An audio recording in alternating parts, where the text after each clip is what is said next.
Hello everyone, السلام علیکم۔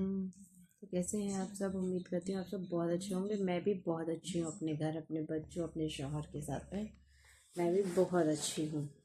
تو آج کا موضوع ہے فرعون کی لاش کہاں اور کس طرح سے ملی۔ اللہ پاک نے اس کو کس طرح سے عبرت کا نشان بنانے کے لیے چھپا دیا تھا، اور کتنے وقت بیت جانے کے بعد یہ لاش کس طرح سے ملی، آئیے جانتے ہیں اس ویڈیو میں۔ جب فرعون ڈوب کر مرا تو سمندر نے اس کی لاش کو اللہ کے حکم سے باہر پھینک دیا، جبکہ باقی لشکر کا کوئی نام و نشان نہ ملا۔ یہ واقعہ آج سے 3500 سال پہلے پیش آیا تھا۔ مصریوں میں سے کسی نے ساحل پر پڑی اس کی لاش پہچان کر اہل دربار کو بتایا۔ فرعون کی لاش کو محل پہنچایا گیا۔ درباریوں نے مسالہ لگا کر اسے پورے شان اور احترام سے تابوت میں رکھ کر محفوظ کر لیا۔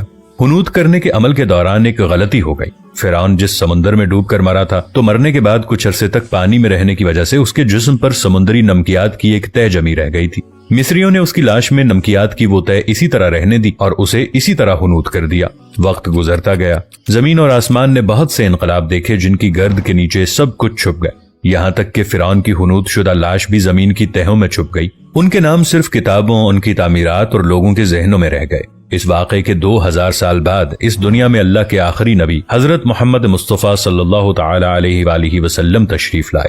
ان پر نازل ہونے والی آخری کتاب میں فرعونوں کے قصے بڑی تفصیل کے ساتھ بیان کیے گئے، اور اسی سلسلے میں اس فرعون کا جسم محفوظ کرنے کی بابت آیت نازل ہوئی۔ اس کی سچائی پر سب اہل ایمان کا پختہ یقین تھا، لیکن وہ سمجھنے سے قاصر تھے کہ اس خدائی کا دعویٰ کرنے والے کی لاش کہاں محفوظ کی گئی اور کیسے اسے عبرت کا نشان بنایا جائے گا۔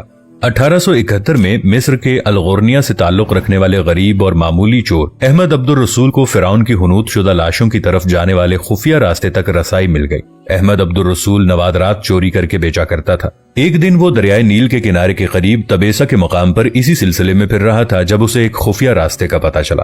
وہاں وہ نوادرات کی چوری کے لیے کھدائی کر رہا تھا کہ اسی دوران اسے کچھ لوگوں نے پکڑ لیا اور پولیس کے حوالے کر دیا۔ وہ جس جگہ کو کھود رہا تھا وہاں سے ملنے والے راستے کی جب مسلسل کھدائی کی گئی تو یوں 1891 کو دوسری ممیوں کے ساتھ اسی غرق ہونے والے فرعون کی لاش بھی مل گئی۔ اس کے کفن پر سینے کے مقام پر اس کا نام لکھا ہوا تھا۔ ان ممیوں کو ماہرین قاہرہ لے گئے۔ جب ان ممیوں کا تفصیل سے جائزہ لیا گیا تو فرعون والی ممی پر جمی نمکیات کی تہ سے تصدیق ہو گئی کہ یہ وہی فرعون ہے جسے اللہ نے پانی میں غرق کر کے بدترین انجام سے ہمکنار کیا تھا۔ یہ بہت بڑا واقعہ تھا۔ اس کی تصدیق کے لیے دنیا کے ماہرین آثار قدیمہ اور تاریخ دان مصر کی طرف بڑھے۔ مختلف سائنسی تحقیق کرنے کے بعد دنیا بھر کے سائنسدانوں نے تصدیق کر دی کہ دوسری سب لاشوں کی نسبت سے صرف فرعون کی لاش پر ہی سمندری نمکیات کی تہ جمی ہوئی تھی۔ اس تصدیق کے بعد اسے فرعون کی لاش قرار دے کر عجائب گھر میں محفوظ کر دیا گیا۔ 1982 میں فرعون کی ممی خراب ہونے لگی تو اس وقت کی مصری حکومت نے فرانس کی حکومت کو درخواست کی کہ فرعون کی ممی کو خراب ہونے سے بچایا جائے۔ اس کے علاوہ جدید سائنسی ذرائع سے اس کی موت کی وجہ بھی معلوم کی جائے۔ چنانچہ مصری اور فرانسیسی حکومت نے مل کر فرانس لے جانے کا انتظام کیا۔ جب فرعون کی لاش کو فرانس پہنچایا گیا تو ایئرپورٹ پر اس دور کے فرانسیسی صدر بذات خود حکومت کے اعلیٰ عہدیداران، تمام وزراء اور فوج کے افسران کے ساتھ استقبال کے لیے موجود تھے۔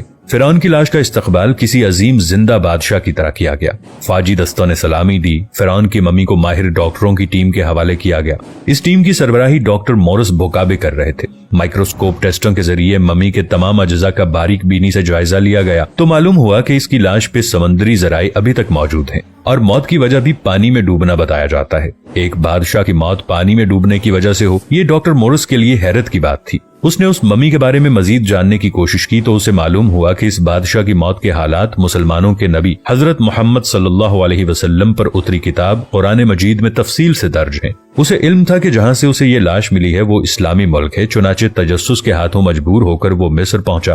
وہ ایک سائنسدان تھا۔ اس نے اس معاملے میں مصر کے ایک سائنسدان سے ملاقات کی اور اس نے قرآن پاک کھول کر اسے سورہ یونس کی آیت 90 تا 92 کا ترجمہ لفظ بلفظ سنایا۔ فرعون کا خدائی دعویٰ کرنا، اس کا پانی میں ڈوب کر مرنا اور پھر پانی سے نکال کر اس کی لاش کا حنوط ہو جانا اور پھر دوبارہ لاش کا ملنا اور پھر اس کی لاش کو جدید سائنسی دور میں دوبارہ محفوظ کیا جانا، سب کا اشارہ ایک جانب تھا اور بہت واضح اشارہ تھا۔ تجھے بعد میں آنے والوں کے لیے عبرت کا نشان بنا دوں گا۔ فرعون کی لاش ایسے محفوظ کر کے دنیا کے سامنے لا کر رکھ دی گئی ہے کہ انٹرنیٹ کی ایک کلک